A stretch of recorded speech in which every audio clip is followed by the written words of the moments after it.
వేడుదు ఎంతని దూరుదు ఎంతని భాషింతు ఏమి సేతు ఎంతని చింతింతు ఎంతని భావింతు ఎంతని సేవింతు పంతమలర ఎంతెంత నగవసమిందిరారమణ నీ సచ్చిదానంద సౌందర్య మహిమ చెప్పను చూడను చెవుల వినంగను శక్యమెవ్వరికి నా స్వామి నీదు వేషభాషలు వర్ణింప వేయినోళ్ల శేషునకునైన వశమౌనె శ్రీనివాస కాన మనుజుండు వర్ణింపగా నెరుంగ రామతారక దశరథ రాజతనయ. భావం: ఓ ఇందిరారమణ, నీ యొక్క సచ్చిదానంద సౌందర్యమును ఏమని వర్ణించను?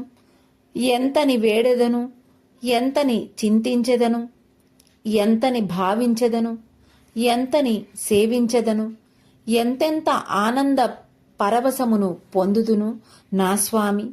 నీ అసమాన వేష భాషలు వర్ణించటం 1000 నాల్కలు గల ఆదిశేషునకే వశము కాలేదు. మనిషిని నేనెంత? శ్రీనివాస, నీ సౌందర్యమును నేను వర్ణింపజాలను.